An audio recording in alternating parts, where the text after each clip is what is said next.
All right, good evening. It's 6:30 on the dot. My name is Manya Tomlinson, and I am a member of the Alpha Kappa Alpha Sorority Incorporated Rosetta Omega chapter, and I'm serving as the technology host this evening.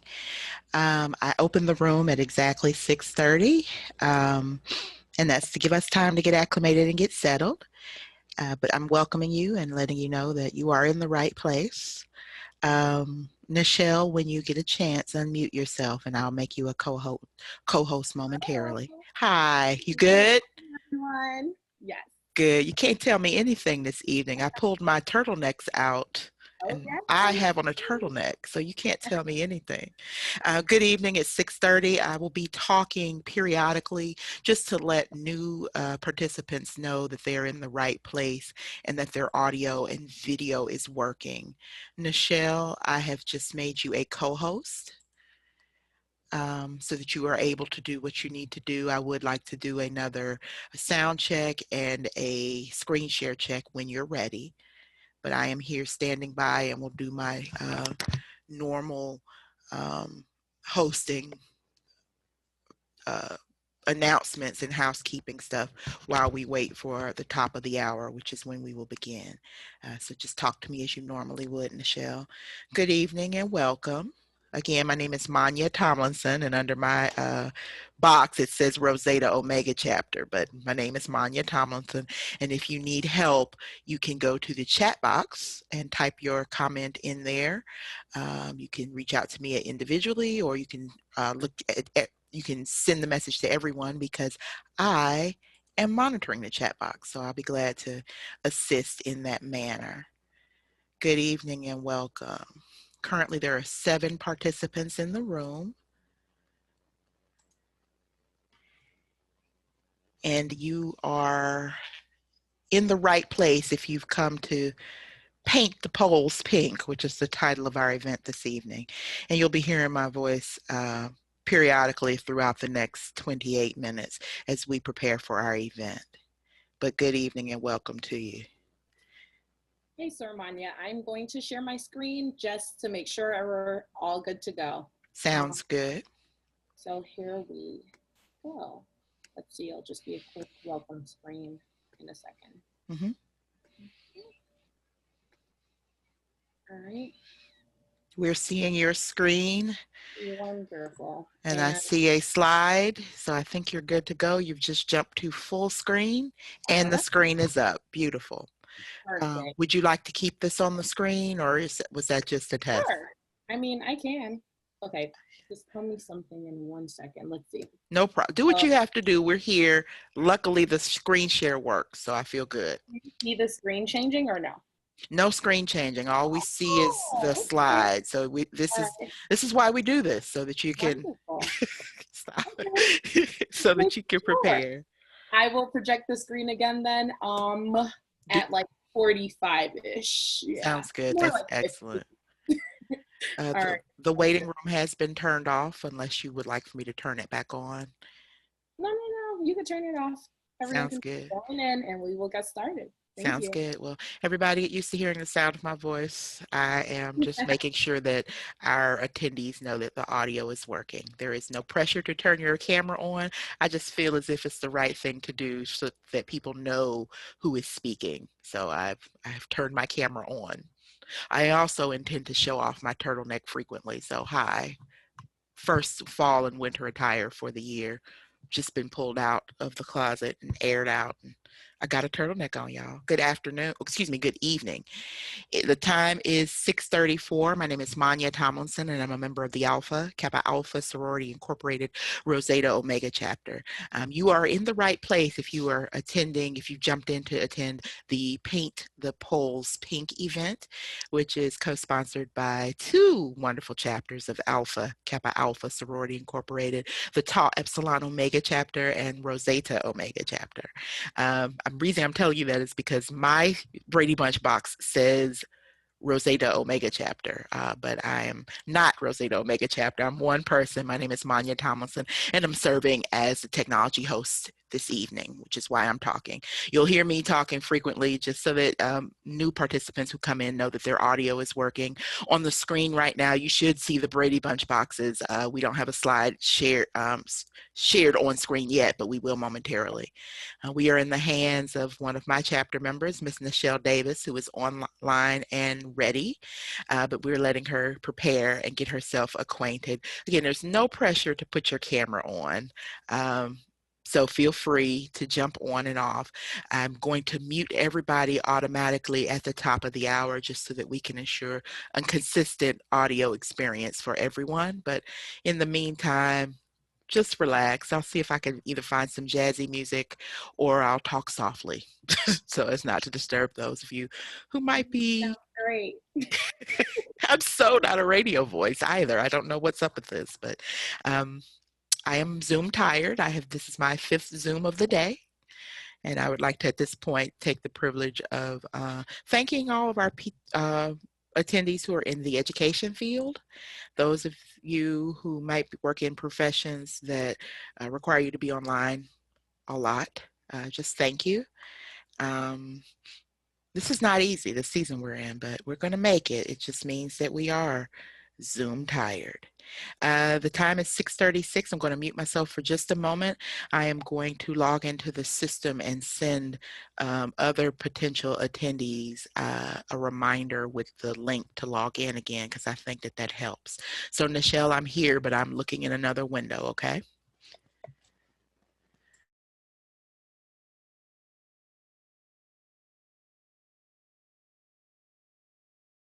Sounds good, and I was muted, my bad. That sounds great. Thank you.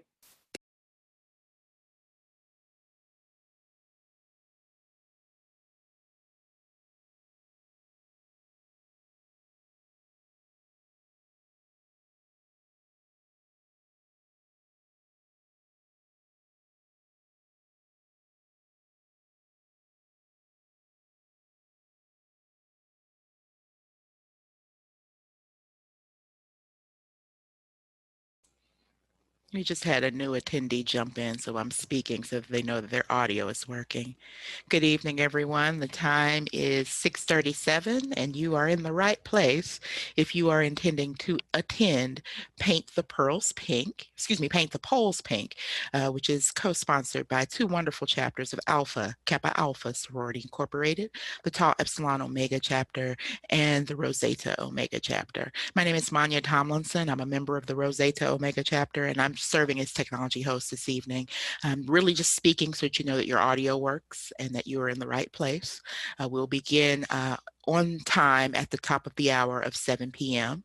But in the meantime, we are just getting in place, assembling. One of our presiding presenters today, Ms. Nichelle Davis, is online and standing by. And she is the person who we are taking direction from. But I'm just here to make sure that everyone has a consistent, positive experience. So if you need help, put a comment in the chat box. I am monitoring the chat box. Right now, I'm trying to send all registered attendees the link to the event again. So if you pardon me for a few moments, I will be not talking and clicking on my device. Good evening. There are 8 participants in the room and we are at 6:38. Welcome, welcome.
Whew, that was a lot of clicking.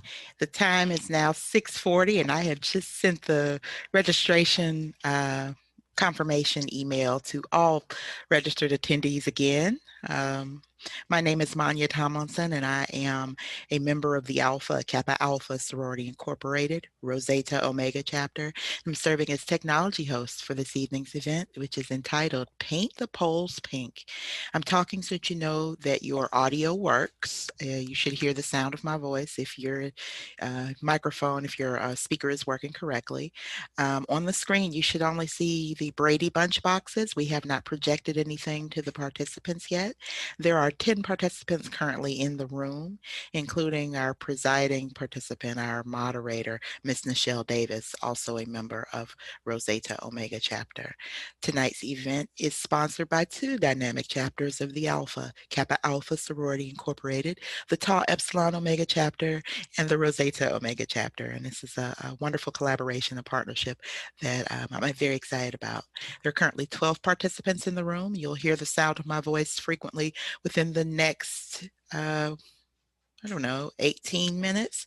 It is 6:42. We do plan to start promptly at 7 p.m. Good evening and welcome, and thank you for joining.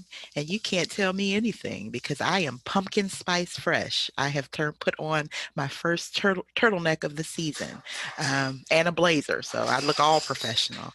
Welcome. I'm glad you're here. I will get back on the microphone in a few moments to continue to let our attendees know that they are in the right place. You're in the right place, and we're glad you're here.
Good evening again. My name is Manya Tomlinson, and I'm a member of the Alpha Kappa Alpha Sorority Incorporated Rosetta Omega chapter. And I'm speaking so that you know your audio works. The time is now 6:44, so we will begin our program in 16 minutes. There are currently 11 participants in the room, and you should not see anything on your screen except those wonderful Zoom Brady Bunch boxes. And I apparently am the only one on camera, which is all right.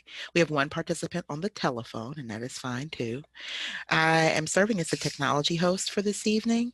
If you need assistance, please reach out in the chat box, which I am monitoring actively. We're just glad you're here. Good evening. You're in the right place. We'll begin our program in 16 minutes. Nichelle, if you need anything, please reach out.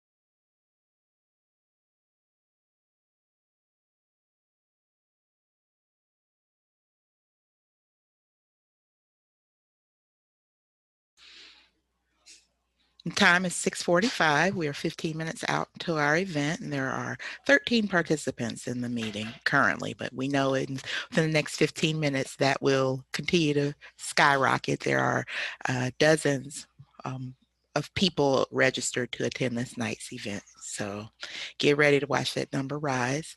My name is Manya Tomlinson. I'm a member of the Alpha Kappa Alpha Sorority Incorporated Rosetta Omega chapter, and I am serving as a hostess for tonight's program, Paint the Poles Pink, which is a event sponsored by two dynamic chapters of the Alpha Kappa Alpha Sorority Incorporated, the Tau Epsilon Omega chapter, and the Rosetta Omega chapter. I'm very excited about tonight's event. If you need any assistance, please reach out by typing a comment in the chat box. We do have at least one participant on the telephone. And currently, everyone has the ability to mute and unmute themselves. At the top of the hour, I will be muting everyone so the audio experience is consistent for all members. And I ask that you remain muted as this event goes on.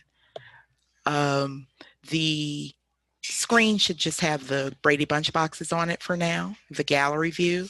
Momentarily, we will be projecting a screen share, which is a slide. We are under the direction of Miss Nichelle Davis, who is a member of the Rosetta Omega chapter. She is online and standing by. I expect other program participants to jump on in the next 13 minutes now. It is 6:47, and I'm only talking so that new participants know that their audio is working, but I welcome you and say, good evening, glad you're here. I will mute myself again momentarily, but I'll be back.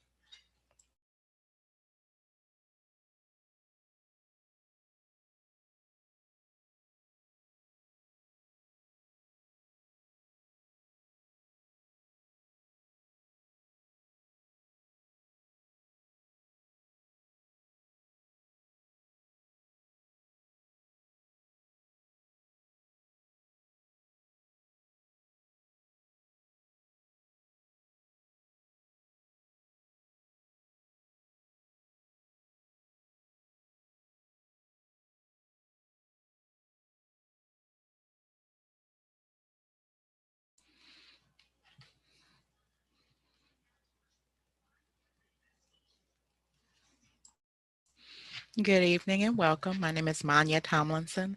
It is 6:48 p.m. and we are very close to the start time of our event, Paint the Poles Pink. I don't know why I want to keep saying pearls, but poles and pearls, both of them are things that I like. Paint the Poles Pink, which will begin at 7 p.m. on the dot this evening. There are currently 13 participants in the meeting, but within the next 10 minutes, I expect that number to shoot up as these events normally do. I'm speaking so that new participants know that their audio is working. I'm serving as technology host tonight and trying to ensure that everyone has a positive experience in Zoom land. How many people are Zoomed out at this point in this global pandemic? That would be me, but it's part of my job. Yeah, I see reaction. We're going to get through this, everyone, but it means we've got to stay vigilant, wash our hands, wear our masks, socially distance, follow the science, not the politics, so that we can get through this pandemic. It is 6:49 and we are 11 minutes out. If you need assistance, please make a comment in the chat box, which I'm actively monitoring. Like I said, I'm only speaking so that people know that their audio is working. There's nothing being shared on the screen at the moment, so you get the wonderful Brady Bunch boxes. I have been requested at the end of our program to take a screenshot of the people who have their camera on. So if you want to get in the screenshot at the end of the program, turn your camera on and we'll take a few photos of the gallery. Welcoming you this evening is the best part about what I'm doing. I'm just glad you're here to spend some time with us this evening. Two dynamic chapters of Alpha Kappa Alpha Sorority Incorporated are partnering. This is one of the best things about our sisterhood is the ability to work with each other to bring this event tonight. And so I'm just glad that the Tau Epsilon Omega chapter and the Rosetta Omega chapter of Alpha Kappa Alpha Sorority Incorporated have gotten together to bring this program for you this evening. It is 6:50, so we are 10 minutes out from event start time. I'm going to go take my first water break, but I'm speaking so that you know that your audio is working, as we now have 17 participants sitting in the room. As we prepare, I encourage you to get engaged, look in that chat box, participate in the chat discussion. But I also just encourage you to relax and enjoy because it's the evening and we're here to talk about a very important topic. I think we'll all come away from this session with something new, having learned something new. So I think we're in a good place at a good time together, and that's important. Good evening and welcome. My name is Manya Tomlinson. I'm the technology host for this evening's event, and I'm glad that you're here. There are currently 19 participants in the room, and that number will continue to jump in the next few minutes. We are scheduled to begin at 7 p.m., and that is 9 minutes away. So if you need to hit the restroom, if you need to go get your water, now would be a good time because we're going to start on time. We are under the direction of Ms. Nichelle Davis, the Connection Chairman for the Alpha Kappa Alpha Sorority Incorporated Rosetta Omega Chapter. Nichelle is in the room and present, and she's standing by. I'm just speaking so that new participants know that their audio is working, and to let you know that if you need assistance, please reach out by putting a comment in the chat box if necessary. I'm going to mute my microphone now, but I'm still here and I'll be continuing to be in your ears for a little while longer as we get all of our participants in place. Good evening and welcome.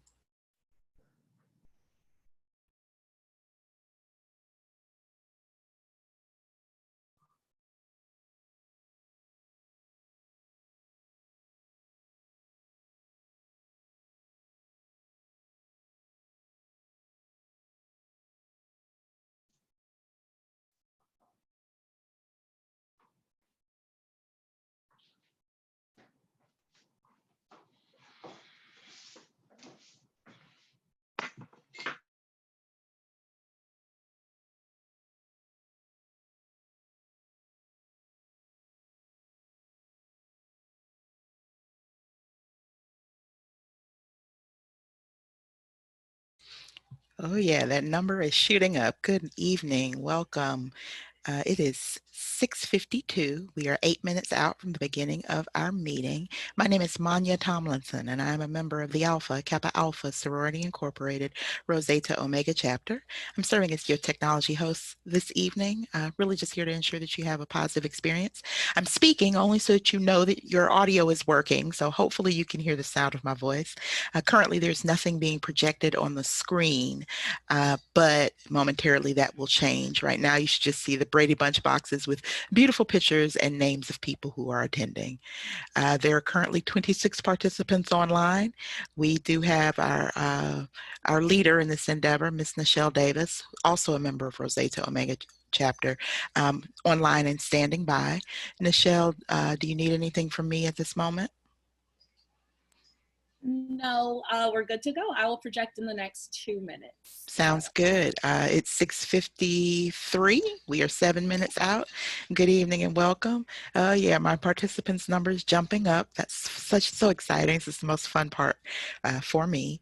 I'd like to be the first to welcome you to this evening's program. Paint the poles pink. I was saying paint the pearls pink earlier. Don't. It's been a long day. Paint the Poles Pink, which is proudly presented by two dynamic chapters of Alpha, Kappa Alpha Sorority Incorporated, the Epsilon Omega chapter and the Rosetta Omega chapters, both of which are partnered to talk about a very important topic, and that's this election, our voting, our civic engagement when it comes to the connection that Alpha Kappa Alpha wishes to continue to push forward, and that's keeping citizens engaged in our electoral, legislative, and public policy process. Good evening. It's 6:54 again. I'm just talking so that people know that their audio is working. There are 30 participants in the room. My name is Manya Tomlinson, and I'm a proud member of the Alpha Kappa Alpha Sorority Incorporated Rosetta Omega Chapter. Uh, I'm the technology host for this evening's session. If you need assistance, please type a comment in the chat box and I will gladly help you.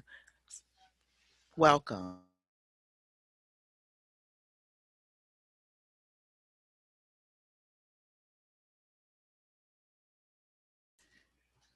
Good evening. The time is 6:55 and you are in the right place if you're trying to attend Paint the Poles Pink, an event that is sponsored by two chapters of the Alpha Kappa Alpha Sorority Incorporated.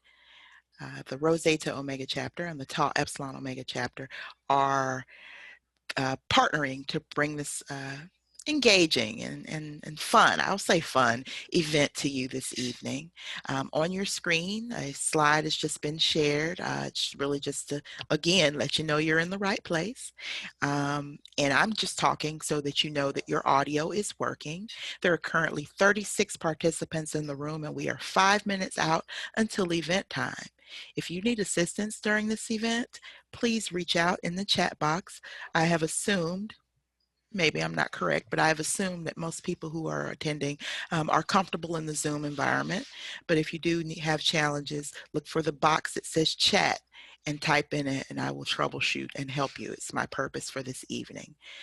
I'm just glad you're here. I'm glad we're all together. I'm glad to have made it through another work day. I'm glad to have pulled out my first turtleneck of the fall season. Can't tell me anything. I'm dressed for the pumpkin spice season. But I'm just glad that you're here and letting you know that you're welcomed. There are 40 participants now in the room. Chat box is getting lively. I see people greeting each other. Thank y'all for that. Welcome, welcome. I'm speaking so that you know that you're in the right place and serving as a timekeeper. Time is currently 6:56, which means we have 4 minutes until our event is scheduled to begin. And I'm glad to welcome you to this evening's presentation, Paint the Poles Pink, an event sponsored by two dynamic chapters of the Alpha Kappa Alpha Sorority Incorporated, the Tau Epsilon Omega chapter, and the Rho Zeta Omega chapter.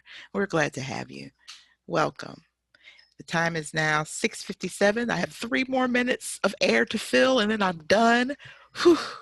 But I'm just talking so that you know that your audio is working. There are currently 48 participants in the room, and on the screen you should see a slide that says greetings and has a picture of our flyer for tonight's event. Welcome, welcome. We're glad you're here. If you need any assistance, please reach out in the chat box. My name is Manya Tomlinson, and I'm serving as technology host for this evening's event, and I'm glad you're here. At 6:57, I encourage you to grab your water, hit the restroom really quick. Before we begin, we're 3 minutes out. We are under the leadership of Ms. Nichelle Davis, the connection chairman for the Alpha Kappa Alpha Sorority Incorporated Rho Zeta Omega chapter. She is here and standing by, and oh, that participants number is shooting up. We are at 56 participants. Very exciting. I love this part. I'm glad to be here with you this evening. Thank you for joining us. If you have any technical difficulties and need assistance, please type a comment in the chat box and I will be glad to assist. Good evening and welcome.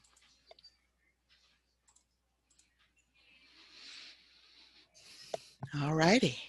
We are at 6:58, 2 minutes until 7 o'clock, and there are 63 participants in the room. Good evening and welcome. My name is Manya Tomlinson, and I'm a proud member of the Alpha Kappa Alpha Sorority Incorporated Rho Zeta Omega chapter. Here welcoming you, talking so that you know your audio is working really, but just also welcoming you and letting you know that you're in the right place if you intend to attend Paint the Poles Pink, a event sponsored by two dynamic chapters of the Alpha Kappa Alpha Sorority Incorporated, the Tau Epsilon Omega chapter, and the Rho Zeta Omega chapter. We're glad you're here. We're glad to be partnering together to present an event on a very important topic. I'm glad you're here. If you need any assistance, please drop a comment in the chat box. All right, folks, I have 1 more minute to speak and then I can mute. There are 78 participants in the room, and you are in the right place if you are here to attend the Paint the Poles Pink event. A few moments ago, I was saying paint the pearls pink. Charge it to my head, not my heart. Good evening. You've made it. You're in the right place if you are attending this event. My name is Manya Tomlinson, and I'm serving as the technology host for this evening's event. If you need help, please put a comment in the chat box, and I will gladly assist you. It's my role here. At 7 o'clock on the hour, I am preparing to mute my mic, but I did want to say thank you, particularly to Ms. Nichelle Davis for trusting me with this task. Nichelle, if you need anything, I am here and standing by. We are currently at 85 participants. Yay! Good evening and welcome to tonight's event. Nichelle, I am muting and standing by.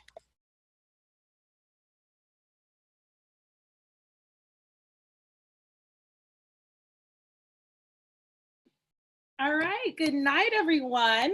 It is now 7 o'clock on the dot. We are just gonna start. We welcome you so much. We're so glad you're here for such an important and serious matter. And now we have a PSA to share with you.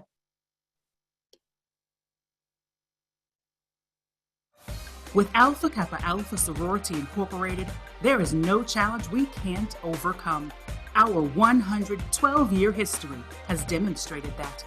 Through the years, we've faced our many challenges head-on with our sorority motto in mind: service to all mankind. We address serious matters as a sisterhood and as leaders within our communities. Now, our collective sisterhood is showing the same resilience as we face COVID-19. Serve all mankind with us, and let's keep our families and communities safe. We are Alpha Kappa Alpha, and this is what we do.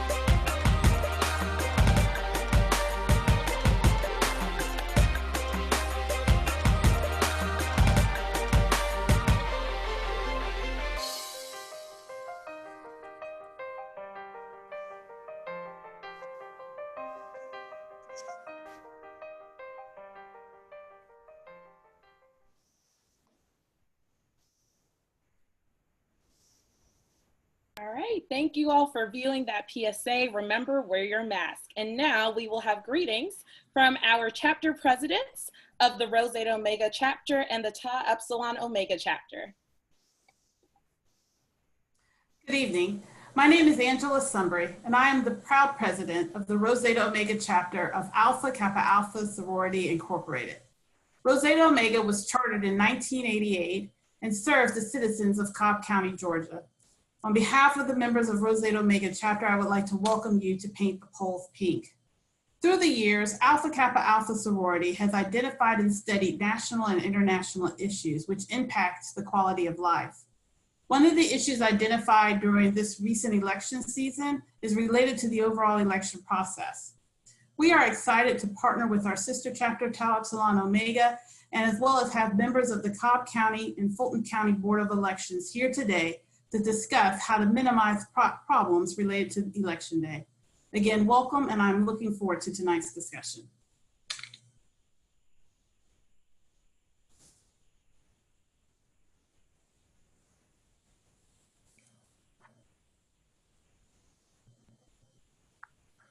Sir Audra. I apologize. I'm sitting here talking to myself. Good evening again. I am Audra Brown Ward, and I am the president of Tau Epsilon Omega chapter of Alpha Kappa Alpha Sorority Incorporated. Tau Epsilon Omega was chartered in 1991 to serve the areas of East Point and College Park, Georgia. I too would like to welcome you to Paint the Poles Pink. The 2020 election has in some circles been characterized as the most important election of our lifetime. Thus, it is important that we as voters are completely educated about our rights and our responsibilities. I am confident that at the end of tonight's conversation, we will all walk away better informed. I want to acknowledge our special guests. We have members of the Alpha Kappa Alpha International Committees with us. As well, I would like to acknowledge my sister presidents from other metropolitan Atlanta chapters of Alpha Kappa Alpha. Many thanks to President Angela Sunbury and the members of Rho Zeta Omega for such a fruitful partnership. And as well, I really want to extend a special thanks to Sydney Jakes and Michelle Davis for their vision for this event, as well as all of the hard work and their planning and execution of it. Thank you, ladies, so much for all that you have put in. I also want to thank the representatives from the Fulton County and Cobb County Board of Elections for their time in being here with us this evening and for the expertise that they will share. And many, many thanks to all of the members of the audience for being present with us this evening. Please enjoy the conversation. Thank you so much for that. Madam President, we are so excited to have all of you on the line with us, and welcome again. So my name is Nichelle Davis, and I am the Connection Chairman of the Rho Zeta Omega chapter. And yes, this was not a one-man job or team, one-woman team. I have, to my right hand, Sora Sydney Jakes. Hello, my name is Sydney Jakes. I am the AK Connection Chairman for the Tau Epsilon Omega chapter of Alpha Kappa Alpha Sorority Incorporated. Just a brief follow-up, as all of the Madam Presidents have mentioned, 2020 is a very important election year. This joint forum is a collective effort of a representative of our Voter Engagement Week. Sora, Nichelle, and I are very happy that you guys were willing and supportive that we could come together to present this to the community. Thank you, Sydney. And now I will share my screen because we have some really important information to share with you all. There we go.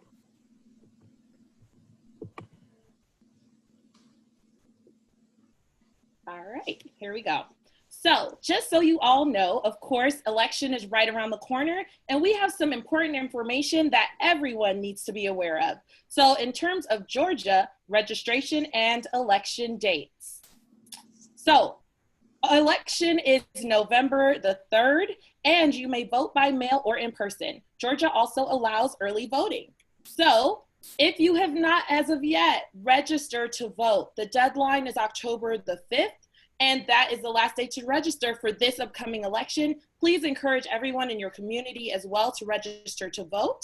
And if you are registered, go ahead and utilize the vote early option, all right? So early voting does start October the 12th to the 30th, and that is throughout the state. Please make sure you locate what locations your county may have as options for early voting and take advantage of that, all right?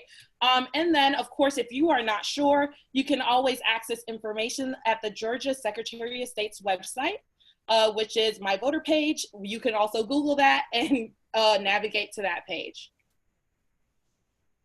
And oh, sorry. I'm sorry, go ahead, Sir Nichelle.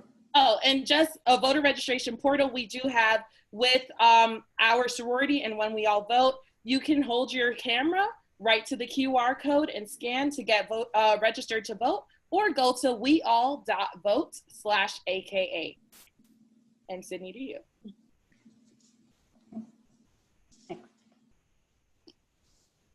You can request an absentee ballot at ballotrequest.sos.ga.gov. With this new website, they enroll, there's no printing necessary. To follow up on that request, the email or the website link is listed. If you would like to print the application, you can print it and you can send it to your local elections office. It's very important that if you print it, you send that ballot request to your local elections office. The absentee ballot requests have started being mailed out on September 15th. The October 30th is the deadline to request an absentee ballot for the November 3rd election. The deadline to return your absentee ballot is November 3rd at 7 p.m. Seniors, which are considered individuals 65 years and older, and disabled registered voters that have requested an absentee ballot will continue to receive an absentee ballot this year for the following elections. If you didn't automatically receive a ballot, please request one and continue to follow up to make sure it will be issued to you. Check with your county voter registrar's office for your drop box availability, and please bubble correctly on your absentee ballot to make sure your vote is counted. So don't put an X in the circle, halfway mark the circle, completely fill in that oval for that vote to count. All right, and now without further ado, meet our panelists.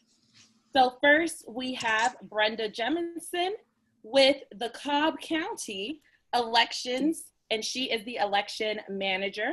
And then we have Erin Johnson, who is with the Fulton County Board of Elections. So a little bit about these two. Here we go. So Brenda Jemison has been a Cobb County elections and registration employee for 13 years.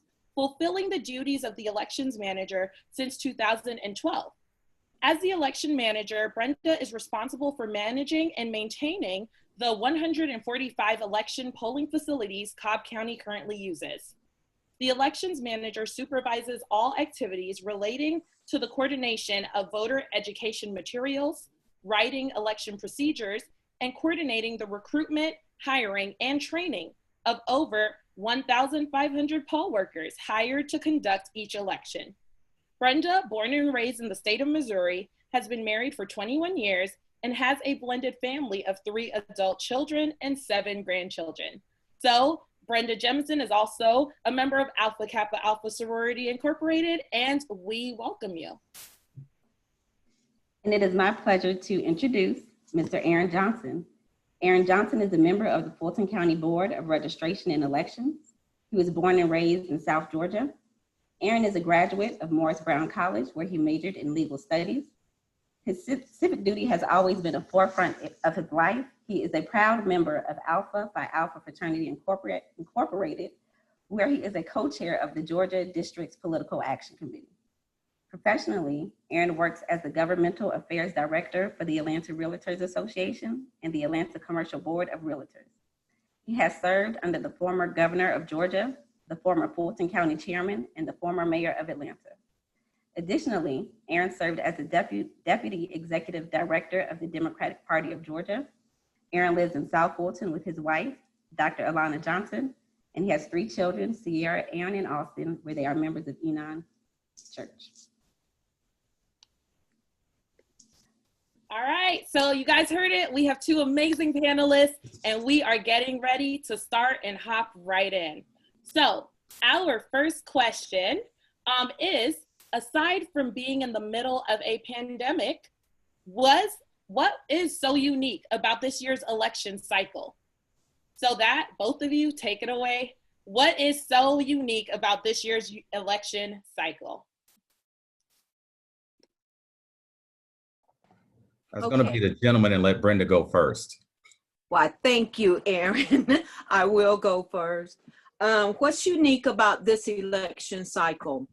Well, if we were not having a pandemic, and a presidential election year is unique in its own right, because that is the year that we always experience more voter interest. Voters who may not have voted since the last presidential year will come out and vote during a presidential year, which creates more lines, the volume. Voters who only vote every 4 years are normally not as familiar. They don't remember different things and activities that have happened from year to year. And with this election cycle and a whole new voting equipment that we have in Georgia this year, that is one of the really unique things about this election cycle, if you don't want to focus on the pandemic, which has created the most unique. You could throw that in too. Don't worry, throw in the pandemic, because that's the major issue. Okay. Throw it in. Yeah. Okay, and Aaron, I'm gonna let you go ahead and throw what you feel is unique. So first of all, thank you all for having me. I truly appreciate the opportunity and to get to sit with Brenda and talk about some of the things that are going on. And we really appreciate all that you all are doing for this election this year. That is just truly amazing. So the first, like Brenda mentioned earlier, the new voting machines, in my opinion, was probably, if you push the pandemic aside for a second, the new voting machines was probably the biggest issue that we had, because not only we got to put the pandemic back in there. You didn't get an opportunity for the poll workers to have a lot of hands-on training like they normally do. So for some poll workers, the day they went into the election was the very first time they touched the machines. We did a lot of video, a lot of remote learning. So that was the first time they touched the machines. Another aspect of it was that if you may not remember, but we were supposed to have an election in March, which was supposed to be your presidential preference primary. That got combined with the June election. So you ended up what normally would have been our quote unquote dry run for these new machines and new training and things of that nature. We ended up not being able to do that. So everything was just day one. Those two things, I think, and the advent of everybody going to absentee ballots. I won't speak for Cobb, but I know in Fulton County, for instance, the 2018 election with the Stacey Abrams versus Brian Kemp campaign, you can imagine so many people came out. We only had 26,000 absentee ballots to come in during that cycle. In June, for a primary, which is generally a lower turnout, we had 190,000 absentee ballots to come in. So that ended up causing a totally different dynamic in the office where we had to go in and rearrange everything for it. So those are basically the biggest, and not for us, the biggest problems that, or biggest, the most unique things that we have. What made it unique? Yeah. You mentioned rearranging some of the rearranging. Can you further expound upon that? How did you address some of those issues that you encountered? Well, we had a lot of troubles. One thing that we don't run away from in Fulton County is the fact that that was probably not our best moment. What we did was we went in thinking one thing was going to happen, and everything just totally different. But what we had to do is normally we focus on, early voting, making sure people are at the polling locations, election day, things of that nature. But this time we had to do a major focus on just counting ballots, because that 190,000 absentee ballots, that was all paper. We've never had to do that before. That was more paper than we probably had in the last 5 years, but we had it all in one day. We had to go and rent the Georgia World Congress Center to hold all the paper that we were receiving, because our warehouse just could not handle that capacity. So it was little things. We had to rearrange staff in a way that we've never had to do before. Whereas you could have X amount of staff over here counting absentee ballots, you had to double and triple that up. And plus we had to end up, I worked at a polling location, not all day, but I did work at a polling location. We had county staff that we had to pull to go and work at polling locations because of the number of poll workers that did not show up. Right. And I'd like to add to that.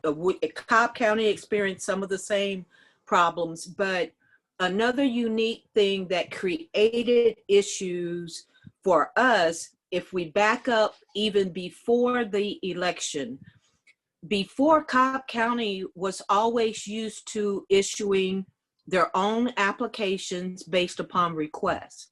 And if you recall, for the state of Georgia, decided to send out applications to all active voters.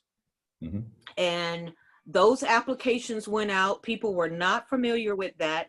And in the meantime, Cobb County had decided, let's go ahead and send out applications to all Cobb County active voters. So our voters got 2 applications. They were confused. And then a lot of people put in their request for an absentee ballot. Well, those applications from the state were handled by a third-party vendor that was in Arizona. Mm-hmm. And initially, we didn't have any means to really track where are the applications in the process, which we normally would, and then be able to, really communicate with the voters. So it was a hot mess in that Voters didn't know, they didn't receive their applications. They didn't know when they were coming, or they were coming right at the end. And then the voters came out to the polls because they weren't sure about the absentee ballots. And so they came out to the polls. Either they had not received a ballot, or they didn't bring it with them. And it created significant delays for the June election. Especially too, we were also trying to keep people socially distant, and that meant less equipment in the spaces that we had, and it was a hot mess. It was an unbelievable experience from our side of the road, just in that alone. And I know we're spending a lot of time on this question. I'm gonna add one more thing to it. One of the other problems that we've never had before, Fulton County usually has about 200 polling locations. We had so many churches, community centers, et cetera, to say, you know what, I don't want to be a polling location. We dropped from 200 polling locations down to 164. So that caused us to put more and more people into one polling. We have one polling location that had almost 20,000 voters assigned to it, because it takes a lot to pick a polling location. There is a checklist that you have to go through. It has to be in a certain distance block, all of that. And our average age for poll workers is 72 in Fulton County. And as you know, that is the exact demographic that was affected by the pandemic. So we had poll workers literally to drive to the polling location, look at the line and say, I ain't working here today, and turn around and walk off. And that happened a lot. And so we had a lot of issues that day. I could definitely imagine, like, a pandemic, the influx of absentee ballot applications, as you mentioned, and poll locations changing, right? And the lack of workers for the polls. So really, could you tell us a little bit of how you all are going to pivot from that moment, right? So the lessons learned, I'm sure there were a lot of them. What are we going to do come November? Okay. How is Cobb County going to pivot? Okay, so we started, our situation, we ended up with, I think, just about enough voters, because other people stepped in and said, hey, I'm willing to help, but they had not attended the hands-on training. So counties are always preparing for the big election by the little things they do from the first election they begin with. So we started for the August runoff. In spite of the pandemic, we started with some hands-on training. We got a large facility where we could space out, got the actual equipment in there, and allowed the workers to go through our normal training on the actual equipment. So August was a much better experience, but of course, there were fewer lines. For November, we began our training for all, like 1,500 plus poll workers, begins on Monday.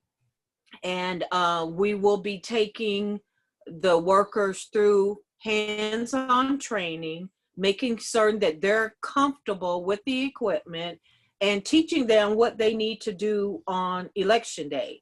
Because these people, they're not necessarily volunteers, but they don't do this every day.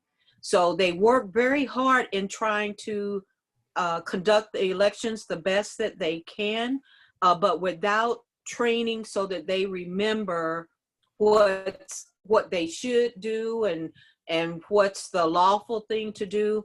They need that close to the election. As it is, we have to start 5 to 6 weeks out from the election to have that happen. But the actual hands-on training is one of the major things that we will do to make sure that the workers are ready. And when the workers are ready, they're more able to help the voters be able to get in and be able to cast their vote and keep moving. Now, this is the part I'm so excited about. In Fulton County, we threw all the pandemic stuff out of the window. And I don't mean that in a bad way. I mean that in the sense that in June, everybody was so afraid. It's the machines have to be 75 feet apart. We can't have more than 2 people in a room. Make sure you throw the pen at somebody. You can't hand it to them. You know, we were that afraid during the June elections. But now that we've had an opportunity, as Brenda mentioned, to kind of practice once again with the August 11th election. And the silver lining that I found in the June elections and what happened during the primary is so many organizations, groups, companies are all stepping up to the plate and saying, you know what, hey, I want to help. The ACLU is recruiting poll workers. We got a call from Microsoft saying, you know what, we heard you all had a problem with tech. We heard that you had tech issues. How about we send some of our employees to go and work during the election day to serve as your tech? A friend of mine is in a restaurant group. He said they had a meeting. They talked about it. They're going to give one of their waitresses or waiters the day off on election day to come and work in a poll, no matter what county they live in. State Farm Arena, this is one of the most amazing things. State Farm Arena said, you know what, we're not using that facility. Let's make that a super voting site. So what we did was we partnered with the Atlanta Hawks. They allowed us to put voting machines and use State Farm Arena as an early voting site. It became the largest, and this is what I'm told, Brenda, so don't tell me different. It became the largest voting location, the voting polling location in the country. And not only that, but then they came back, the NBA said, you know what, that was such a great partnership that in November, every arena, NBA arena in the country is going to be an early voting location. And that's because of what happened right here in Metro Atlanta. Now, there are some other things that we're doing that we're very excited about. The Secretary of State's office has created a portal that will help you with the absentee ballots. I've seen a couple of questions about absentee ballots pop up on the screen. One of the things that's going to help, as Brenda mentioned, we did not have any control over the fact that you put in an absentee ballot application. It went out to this company in Arizona. They processed it and they mailed your ballot from Arizona. So that took a while. So now we're going to cut that out at least for a little while. They're still using Arizona, that company, but they're not going to use it the entire time like they did before. So the portal is going to help. We've expanded our call center for help. We've intensified training, not just we went to in-person training, then we went back and started over and said, you know what? I don't think anybody was trained properly. We're going to train everybody all over again. We went from 6 early voting locations in June. We now have 29 early voting locations across the county. Now, one thing I kind of brag about that we're the only ones doing, but we have a mobile voting unit. We got a lot of CARES money, Brenda. But we got a y'all have a lot of money, period. Yes, we did. We did. Amen. Hallelujah. But we got a mobile voting unit. And we're the only county in the state of Georgia that has a full-fledged, it's an RV bus, whatever you want to call it. It'll be traveling around the county, letting people vote if you see it. Outreach centers. One of the things that we learned was that seniors and students had a hard time figuring out where they needed to go, how they needed to vote, things of that nature. But what we did was we created what we call outreach centers. So what we would do is go to Atlanta Metro for 2 days, set up shop and allow anybody to come that voted there. we would go to the Helene Mills Senior Center, set up shop for 2 days. Anybody could come and vote there. And it gives the seniors and it gives the students an opportunity in those places to be able to vote without even thinking about it. Now, we had it set up for the AU Center this year, but obviously most of you know the AU Center is closed. But I was really excited. We were going to be over there this year, but we'll work on that.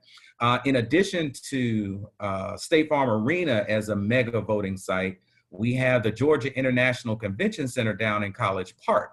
So we will have 2.5 mega sites going up this year. Ballot drop boxes. There are going to be ballot drop boxes all over the state of Georgia.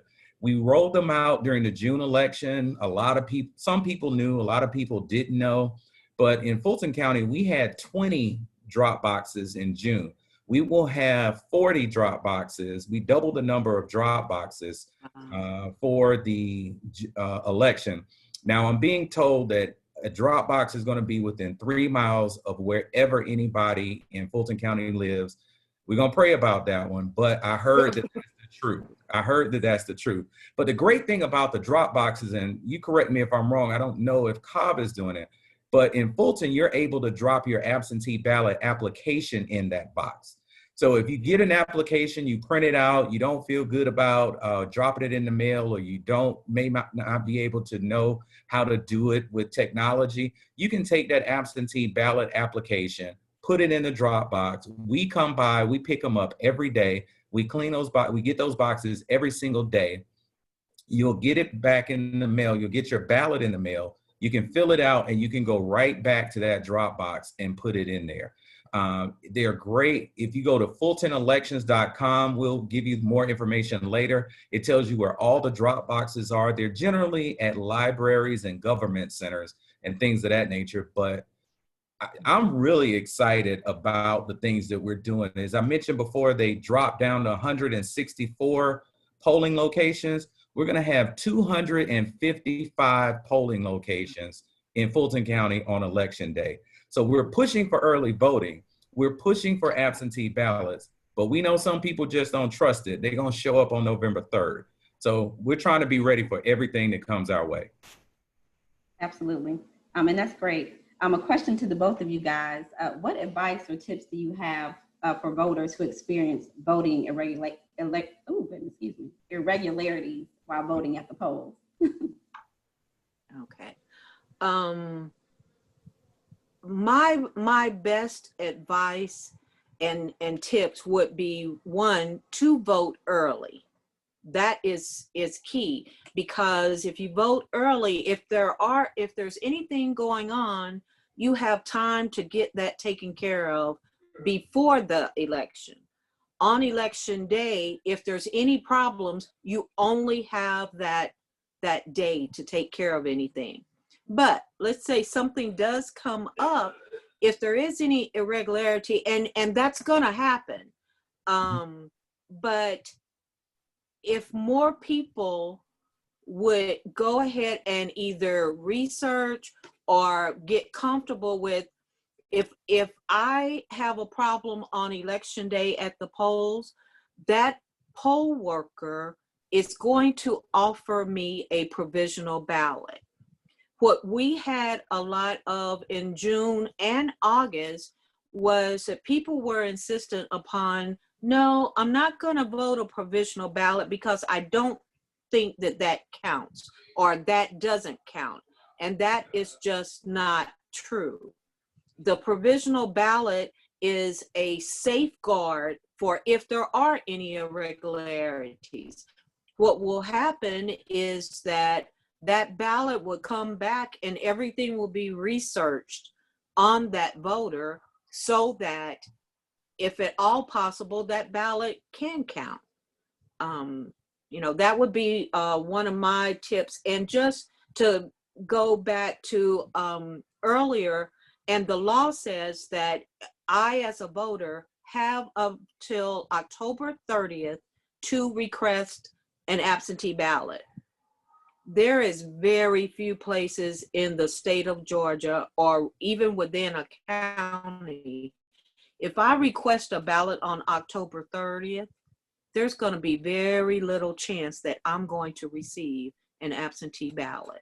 So my other tip would just be to request an absentee ballot early if you do want to even consider doing an absentee ballot. And if you change your mind, you can take that absentee ballot and then go in and vote in person if you choose to vote in person and you're not comfortable with that option. You have that right to do that.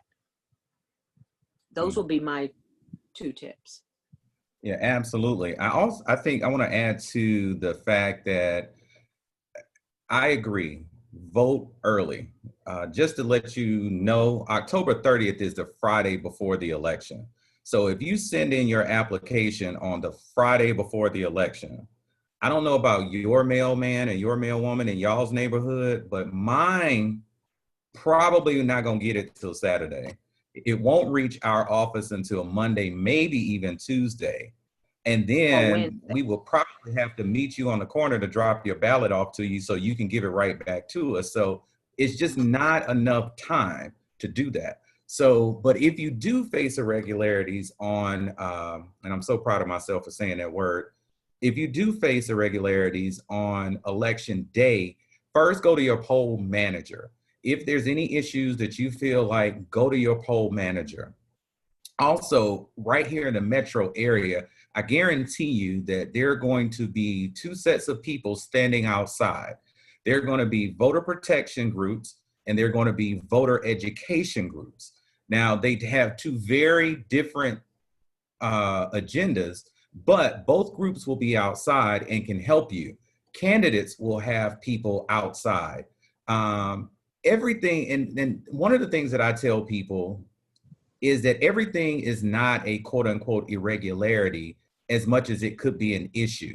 Like, for instance, we have increased the number of polling locations. So in us increasing the number of polling locations, obviously, some people are not going to be voting in the precinct that they voted in August. So if they get to that location and they're told, hey, this is not your polling location, you've been moved to another one, that's not an irregularity, that's just the truth. So the thing is, go vote in the other ones. There's some groups that tell you, no, don't get out of line, get a provisional ballot. The problem with getting the only issue that I have with provisional ballots when you're not at your precinct is that all the races that you may be involved in don't count. And what I mean by that, if in a county, if we had a countywide race, it'll count.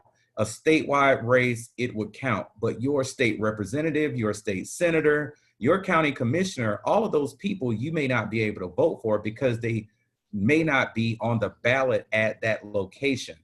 Mm-hmm. So as Brenda mentioned, if you go and vote early, I tell everybody election day is October 12th through November 3rd.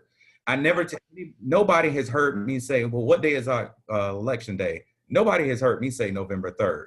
I always say October 12th through November 3rd because I want you to vote early. I think that at least half of the electorate should vote early. And that'll cut down on most of the problems that you have, because generally what happens, you've stood in line for X amount of time. Now you're not quite happy that you've stood in line that long. So you're already on about 8. And the slightest thing that you're told that you can't do or shouldn't do, or you're at the wrong place, that's going to push you well above 10. So, and then there's an issue.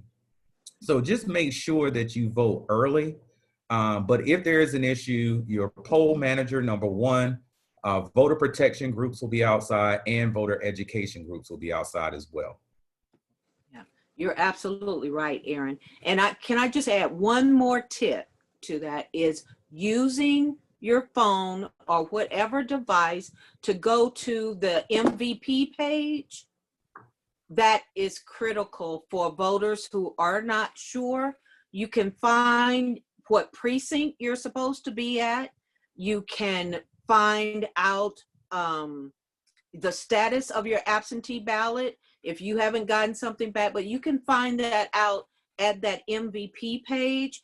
And you can also find out what districts you're in So if someone is trying to explain to you what, what we don't have district whatever at this precinct. So like Aaron said, if you do, you would be offered a provisional ballot, but if you're, school board member or some rep that you are wanting to vote on, you can find out what districts that you should be in, and it would make such a huge difference. It really would. And just FYI, for those that don't know, MVP is My Voter Page. Go to Georgia's My Voter Page and keep that, look at it. It'll tell, like she said, it tells you everything about what you're supposed to be doing and where you fit in on election day. Wonderful. And on that note, question for you, follow up. Let's see. So two that kind of go hand in hand as we're along the lines of irregularities. What happens if you cannot verify that your ballot has been received? So when you go to My Voter Page and it's still not showing, but you submitted it. So can a person still go in person during early voting or on election day to cast their ballot?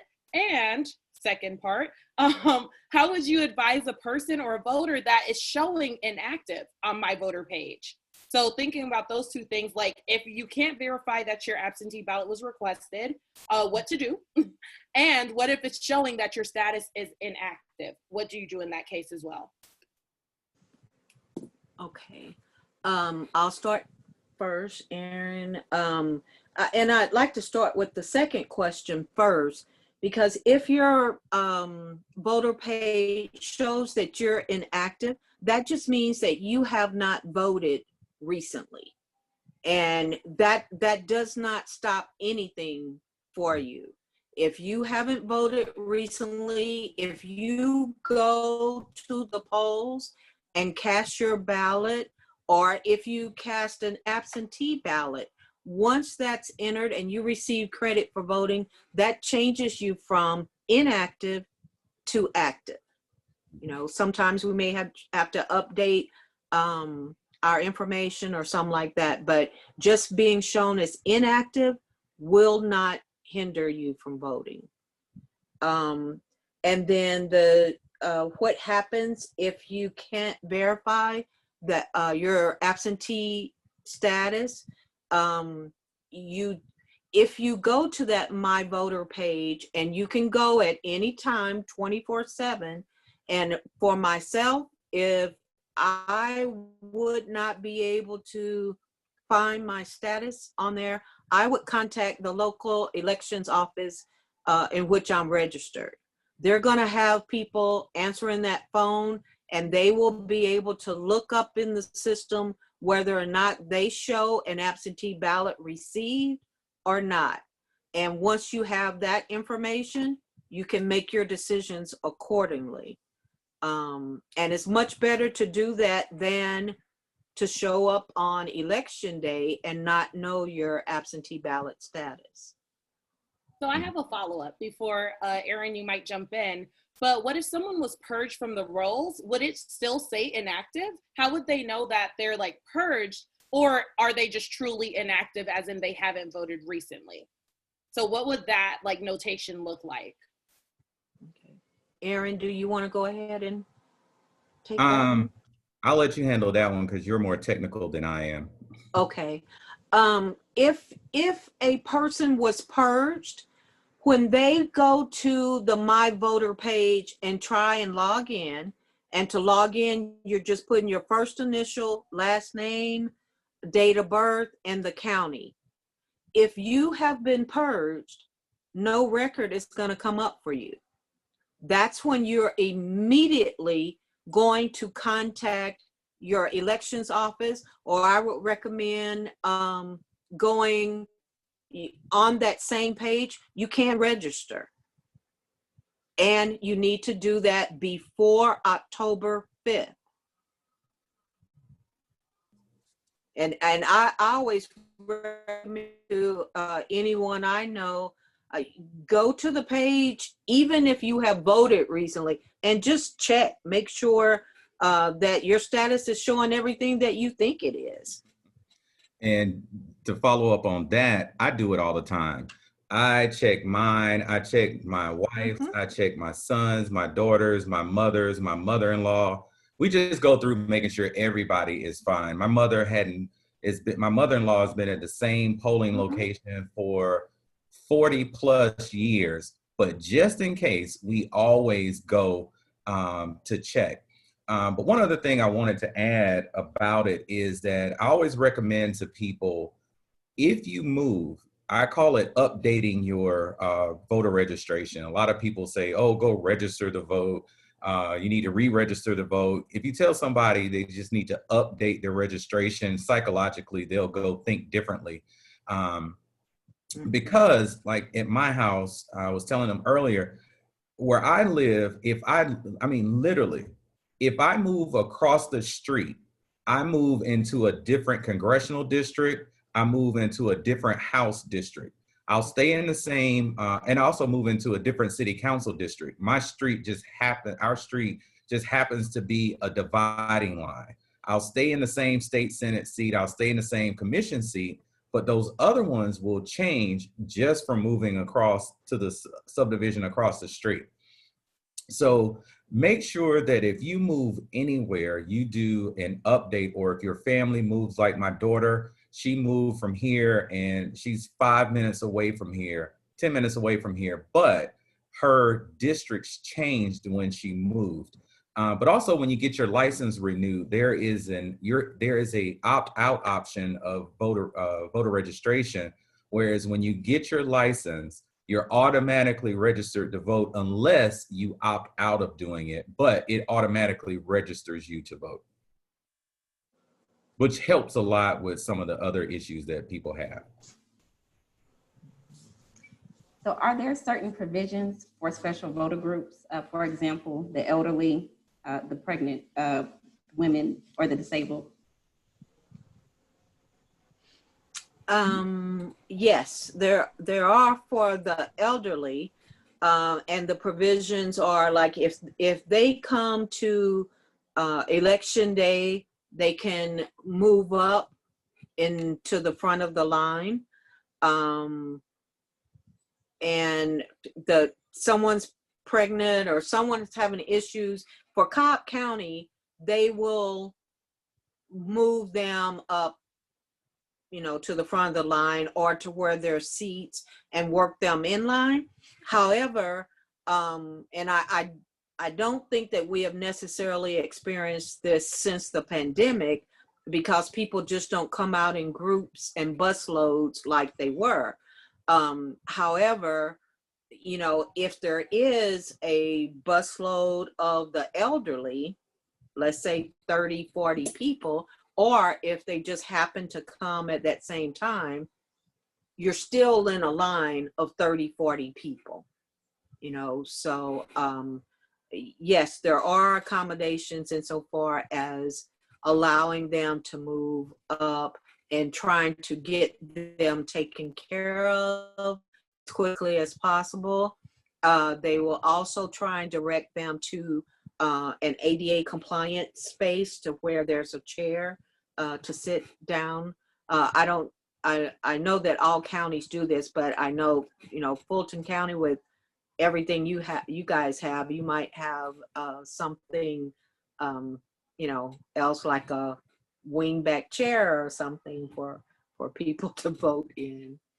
But yeah, we try and accommodate the elderly or disabled and stuff by moving them as much as we can. But again, if you've got a line of however many people, it's still going to be a delay. That's why still the absentee ballot early and dropping it in the drop boxes are going to be of such value to everybody or anybody for this election.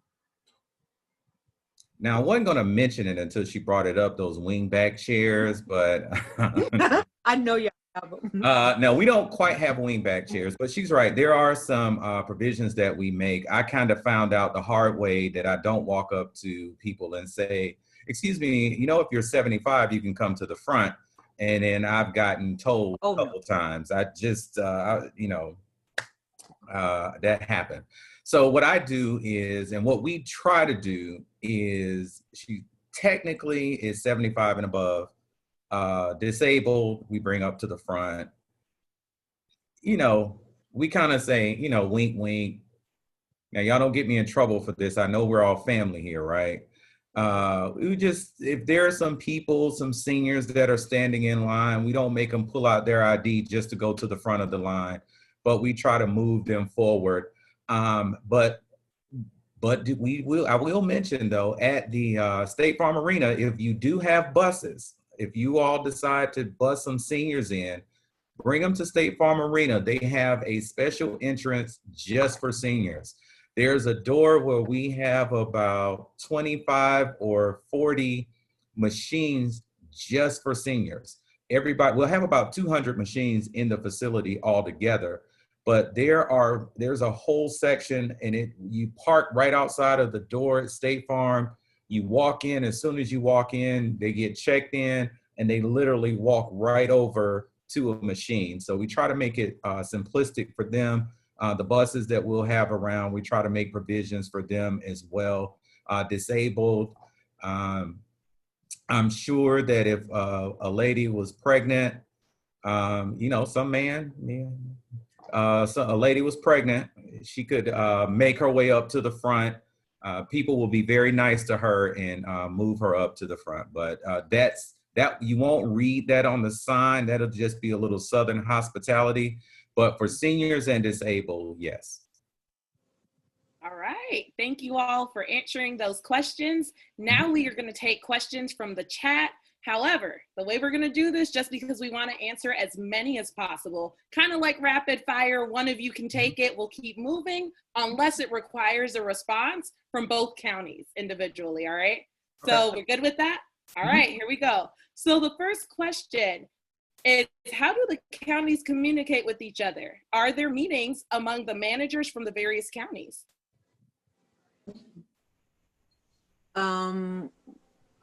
Most counties, they do communicate with each other, some better than others.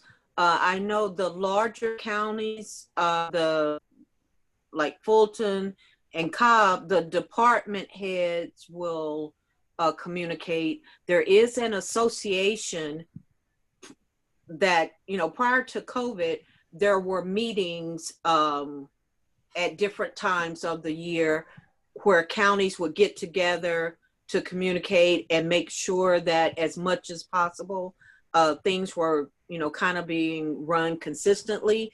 However, there is such a huge difference in a lot of ways between the large metro counties of Fulton, Gwinnett, DeKalb, and Cobb than the other counties, that it's just really up to those directors to kind of stay in touch. And then once you establish relationships and stuff with other county members, like from here on, I'll be contacting Aaron for any questions that I have directly. Anytime. I'll leave you my number after it's over. I was going to call you anyway. Awesome. About other stuff. Awesome. What is the greatest volunteer need for this election? Okay, you can go, Aaron. I think that keeping people's spirits up in line, bringing water, drinks, and things like that. Now, of course, our goal right now is making sure that we don't have a line. Our goal right now is to make sure that people can come and vote in 30 minutes or less. That is that's what we're working towards. But one of the things that I know that my neighbor, for instance, she goes to the polls, I kid you not, she's there at 5:30 in the morning. So because she doesn't want to stand, she goes at 5:30 to stand in line because she doesn't want to stand in line. But inevitably by 7 o'clock, we have anywhere from 50 to 200 people standing in line. And then, you have your times. It used to be early in the morning, lunch, and then about 5:30. But now it's a little more, it's harder to judge when the line is going to happen because most people are at home during COVID. So everybody will decide, okay, I'm going to go at 3 o'clock. And then there's a line at 3 o'clock. So having people out there to kind of encourage the lines, volunteer to do things like that during the day, I think is awesome. A lot of counties do need poll workers. So you sign up to be a poll worker through your county elections office, and you sign up in the county that you live in. And you work where you live. So if you work in Atlanta, you poll workers, you work where you live. So yeah, thanks Zeta Omega chapter. But you wherever you live, that's where you can be a poll worker. So those are the two places that we need the most people. Yeah. Well, we also have the added, if you work in a particular county, like you may live in the city, but if you work in Cobb County, you can be a poll worker in Cobb County as well. So it's for your residents or the county in which you work. Can I ask her a question? Is that county by county? Because no, that's in the statute. Oh, because we were told. Okay, we'll talk about that later too. Yeah, that's in the statute. You can't have any of our poll workers, but I'll tell you that. No, I'm gonna get some extra now that I know that. I know with all the polls, I don't know how y'all do it. It's incredible. I'll tell you in January. Okay.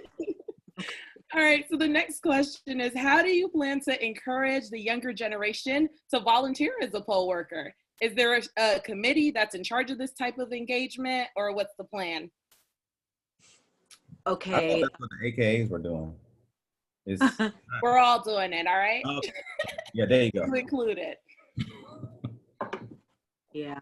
Well, for Cobb, I had, particularly last year, I got approval to hire a recruiter just to help with some of those things. And then, of course, this year, the pandemic came and all those efforts went to, I won't say to waste, but it just is not working how we planned. However, we have reached out to the schools, the colleges, Boy Scout troops, and that, and now that we're a little bit away and we've got some socially distanced procedures and stuff, we're getting a bit more of the younger students or younger people, trying to encourage them that it is a volunteering, community service, civic engagement that help with the high schools, but then add on just a little spice that they can receive a check for doing that always helps with the students, a little pocket money for them. The next question, I've heard many stories about absentee ballots being thrown out due to signature inconsistencies. I've also heard recently that there will be a grace period after the election date for voters to correct and or prove a signature. Is this true, or will ballots with these issues automatically not get counted? Now, the absentee ballot curing process is not my area of expertise, because I work more on the election day poll worker side. But I know that there, contrary to popular opinion, there is a curing process by which they do try and match the signatures. They do make a lot of allowances. So it's not an exact, match that they're looking for. But maybe Aaron, you can speak more to that side. I know one of the things that we do here, we were very excited. During the Abrams-Kemp campaign, a lot of lawsuits were flying around because of exact match. And for the first time, Fulton County was not included in a lawsuit with, Right. I had a party that day. But So basically what happens is we only threw out 3 ballots because of the signature, and it was 4 ballots came from one household, and one person signed all 4 ballots. They signed 4 different names, but they signed all 4 ballots, and it wasn't even like I'm trying to make it look a little different. It was, I'm just gonna sign 4 names. So 3 of them were thrown out. I think for the most part, we do a very good job of trying to err on the side of the voter, and that we do a good job of reaching out. In our office, we call you if there is a problem. If you submit your ballot and we feel like there's an issue, because we've had a person who had their right arm broken, so they signed with their left arm. We had a person who had a stroke. You know, there are so many different reasons why the signature on your driver's license could be slightly different than the signature that you used that day. So there is a curing process for it. You do have a few days after, but most of the absentee ballots we try to reach out to the voter before election day. Obviously, the ballots come in, you can come in until election day, but we try to reach out to all the voters who have any issues before election day. All right. So the next question is, how are emailed ballot applications being handled? And I will add, because there was some talk about, you know, servers being overloaded, having to dump, you know, the absentee ballot applications. So what is the process like of how you all are handling those? Okay. Well, I'll speak for Fulton because I think we were the ones that had the most problems before. So what we did was we have a multi-level process now, in that we can now, a person, when if they email their ballots in, what will happen is there are only certain ways that we will accept them now. And then it makes it a little easier, because you can imagine some folks, you know, have the live picture taking. People were sending videos of their absentee ballots. So what we have to do, what our staff has to do, is print those ballots out and then enter that information by hand, you know, just enter that information. So we have a portal. Fulton County has a portal. The Secretary of State's office has a portal, so that if you filled out your application and instead of emailing it, you can upload it directly onto our website. But if you do email it, we're asking that one application per email, and then you can see on our site on fultonelections.com, will tell you exactly the criteria for submitting them. But we just try to do it like that to make it as easy as possible. So we know that for every email, we should have at least one application. Well, we should have one application. Yeah, and we didn't have any issues like that. As soon as they come in, they were getting processed.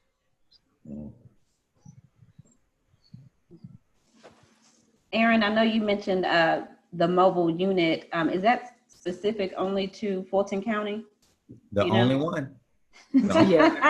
They got the money. We don't have that. They got the CARES Act, girl. Oh, I'm sorry.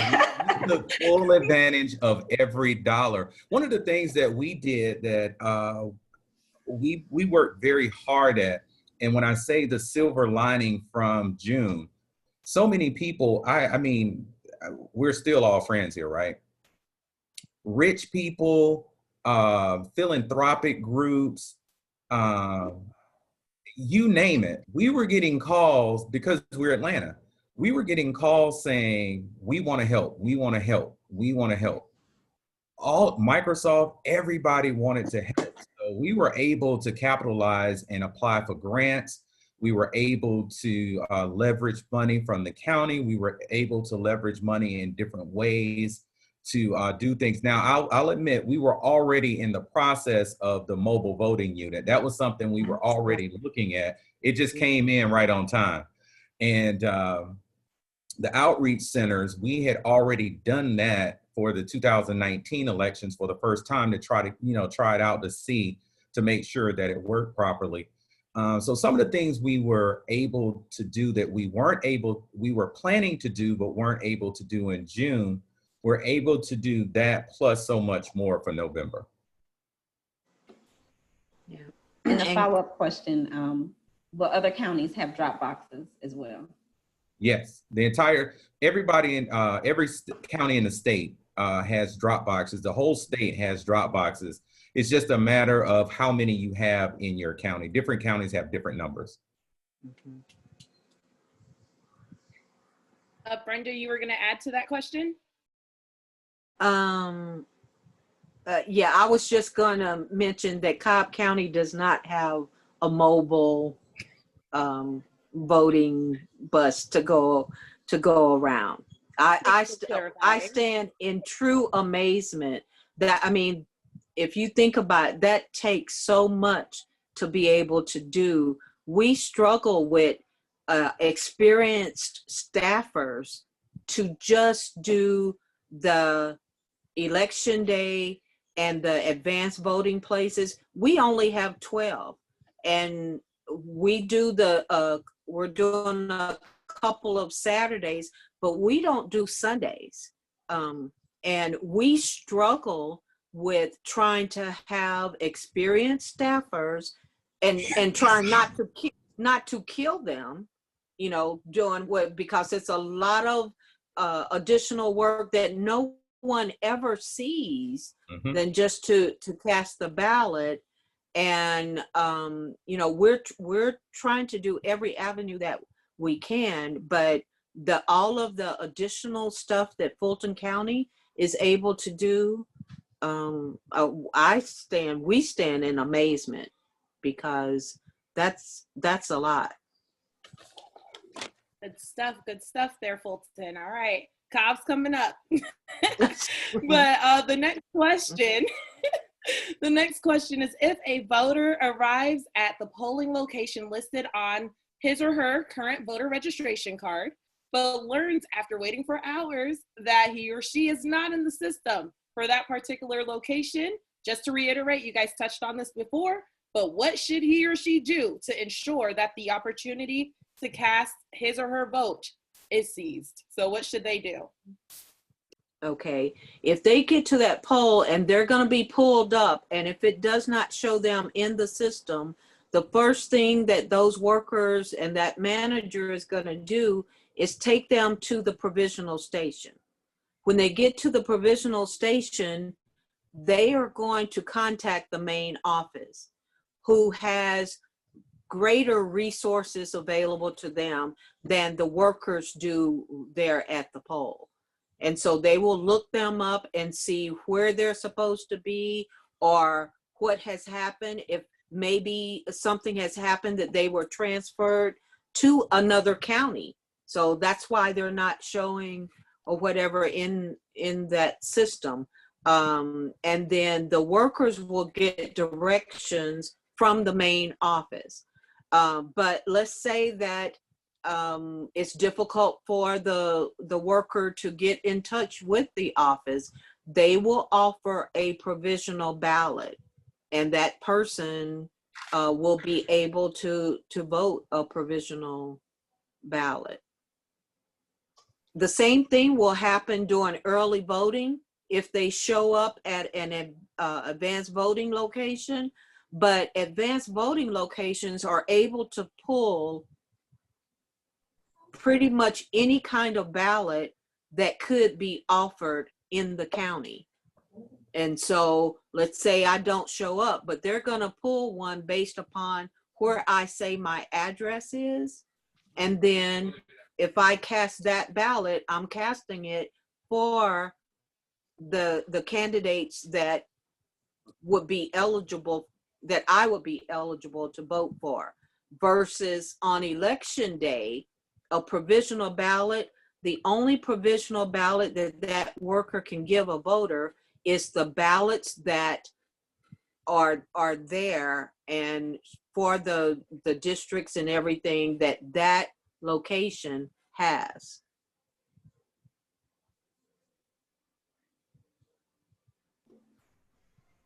Next question.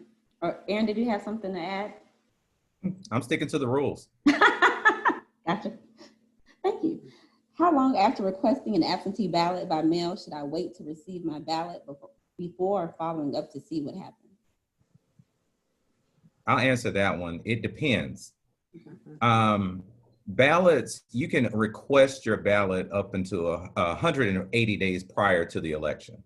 So you could have put your ballot in August, but ballots weren't mailed. They're being mailed tomorrow, right, Brenda? Yeah, Right. they're not being mailed. They're going out this week. Yeah, they're not going to start being mailed until tomorrow. And keep in mind now, some of them are coming from Arizona. They're coming from Arizona first. But so people, I get an email or a call or something every single, seems like hour or day from people wondering, I sent in my application in July and my ballot is not here yet. Well, it's not coming until September. So now after probably about October, we have a 72-hour turnaround time. So what you have to factor in though, is if you're using the mail or if you're not. So if you fill out an application, you put it in the mail, I'll give it 2 days to get to the office. Then we have 72 hours to send it back out. And then you got 2 more days before it can get back to you. So that's an easy week, but that's not including holidays or Sundays either. Or Saturdays either. So it's not including the weekend. So it could be 10 days before you get your ballot back. If you do an electronic update or upload or email, obviously that's going to go through on the same. So instead of 10 days, count about 8 days. So if you don't have it in about a week and a half, that's when you can start paying attention. But like Brenda said earlier, after about 3 or 4 days, go ahead and look at my voter page.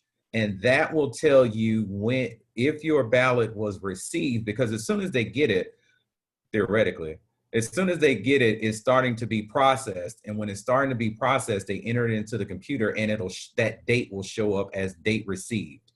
And then once it's processed and sent out, there's another date that's there. It'll tell you what day it was supposed to be mailed out. And then you just count a couple of days after that. But my voter page is the best way to try to keep up with it. All right, sounds good. And we only have time for maybe 2 more. Let's get to it really quickly. So this question says, what is the update regarding the 1,000 individuals who allegedly voted twice? Are safeguards in place to prevent future occurrences? Allegedly. Yeah, allegedly. The only thing that I can speak to at this time about that is that we heard about the alleged 1,000. We just recently got a list of, it's like, who are you talking about? You can't check anything or research anybody if you don't have who you're talking about. So we just recently got that list, and we'll stop and do the research and try and figure out, why someone is showing that. And, I don't know, with all the safeguards and stuff that we have, I personally don't believe that it's that many, but I don't know. I know that I heard prior to in some county where there were some people who voted twice that literally said that they went into the polls after casting the ballot to see if they could vote twice. And I really won't give my personal opinions on that. But I have no idea what is going on, that there can be 1,000 names that come up of people who double voted. I think everyone should check the chat and look at Ms. Robertson's comment that she just made, because I'm going to be nice and not comment. But hers was a very good comment. Yeah. Okay. Next question.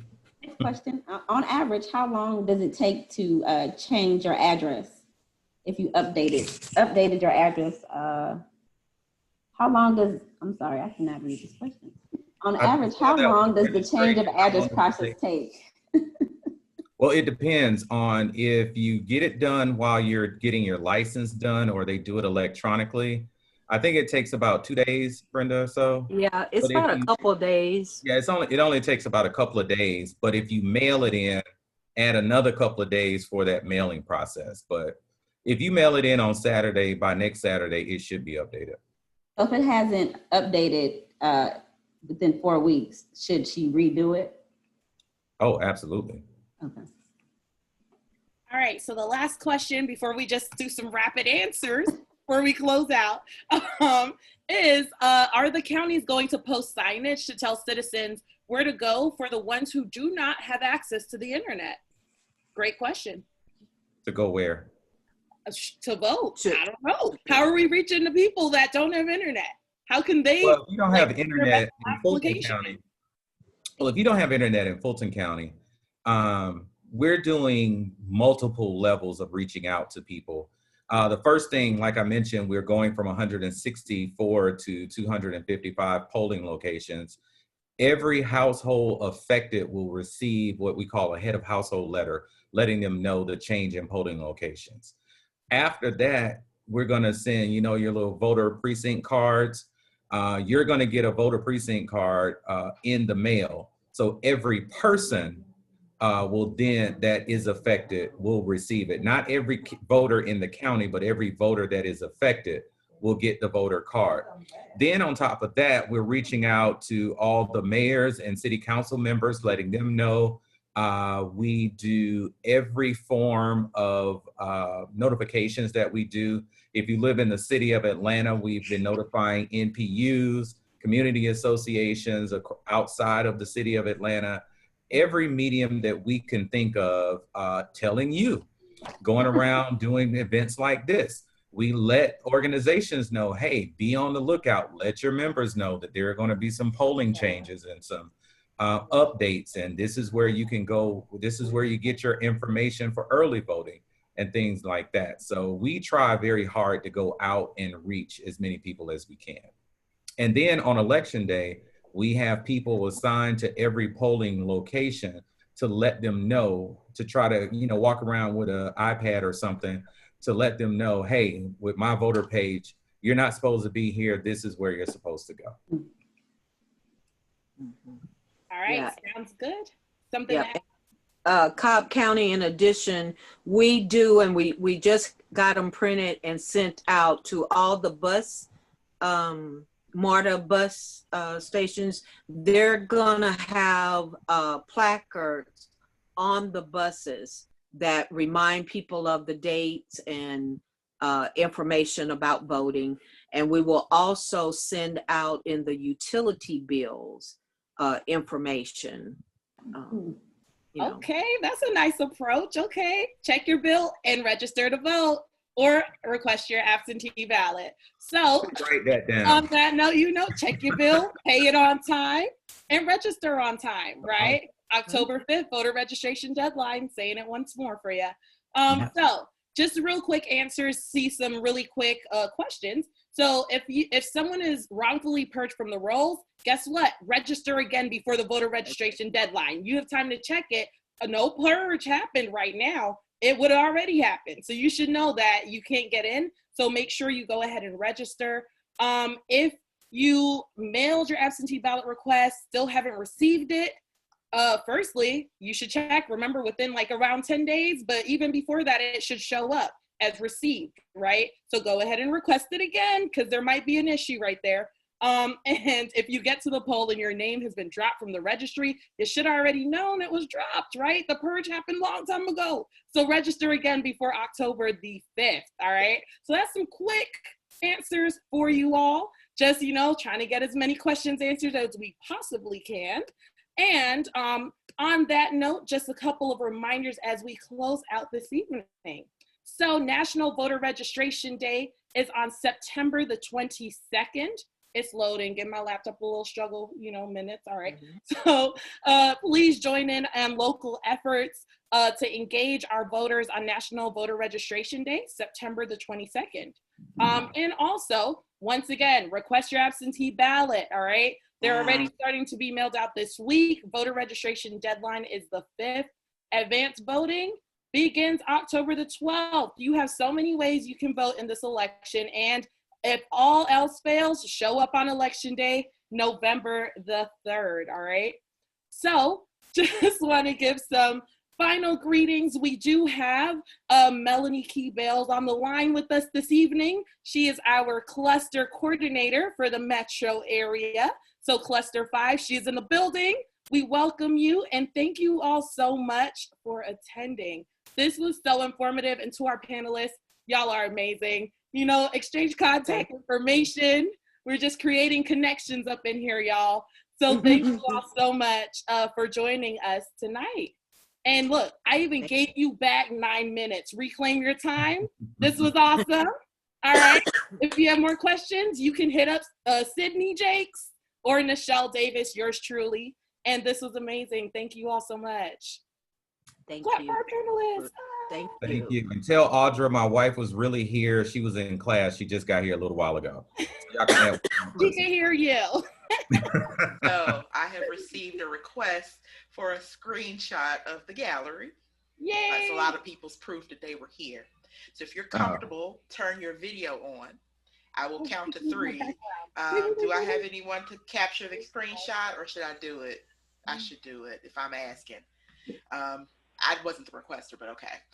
On the count of 3, make a pretty face, handsome face, your best face for our shot. I will try to get as many pages as I can. So first count of 3, everybody ready? Yep. On 1, 2, 3. All right, everybody looked good. Okay. Next page. I'm taking some pics too. Let's go. Awesome. So I'll let you take the next pic then, Nichelle. Backup pictures. Page 2. Let's go. Page 2. On the count of 3, just smile. You don't know what page you're on. 1, 2, 3. All right. Oh, I heard it, Nichelle. Hold up. I'm about to want to do maybe one more? Oh, we're going to speed count, y'all. You ready? All right, here we go. I know your page. Just smile. 1, 2, 3. 1, 2, 3. Hitting the next one. Okay. All right, I think we made it. All right, ready, set. 1, 2, 2, and 3. Smile. There we go. Thank y'all. Oh, y'all are amazing. We got Zoom is a thing. So at 8:23, at the highest count I got just by monitoring the participants list, there were 240 people on.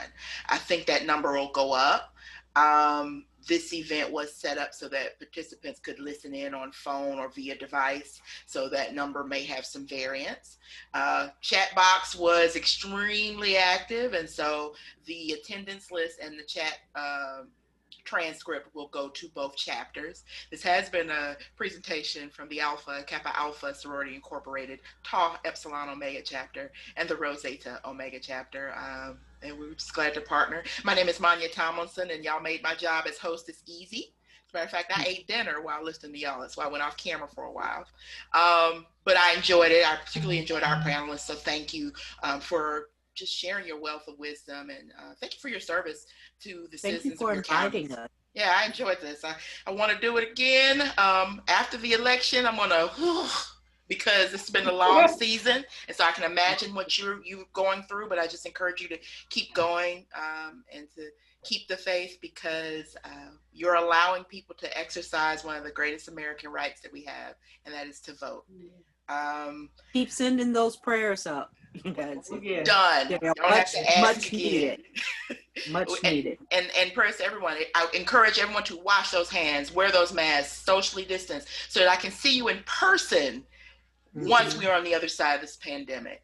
On behalf of both of the chapters and all the members of the Alpha Kappa Alpha Sorority Incorporated, I say thank you. I'm going to hang out for maybe another minute before I hit end.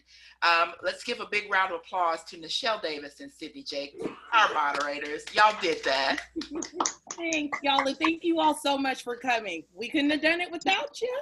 At least it wouldn't be that impactful. So thanks, y'all. Thank you. And to all our participants, go out, be great. Everybody get off Zoom. We've been on these computers too long. Good night. Good night. Good night. Good night. Thank y'all. Good night, sir. Good night. Hey, Aaron, I need your contact information, Aaron. Y'all could just stay on. How about that? Let's just We'll stay on. Yeah, I'll be here for a I minute. like to connect folk. You know, that's what I'm talking about. Absolutely. Yeah. That's yours too. Yes. Okay. And that participants number is jumping down. We're at 54. Y'all, you don't have to go home, but you got to. Okay, I won't finish the Get off sentence. Zoom. You're already home, hopefully. Y'all, I was one of those people who, it's been a homebody for the majority of my life. I think the pandemic. Maya, I was about to say, you know, we already home.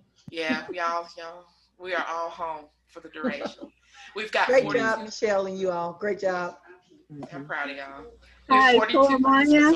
Hi, who's this? This is Corliss Melvin, Azrael Melvin's mom. I just wanted to say hey. Oh, hey. I'm a former Girl Scout leader, and that's one of my Girl Scout moms. I put it in the chat. I see you. Hey, love to the Girl Scouts.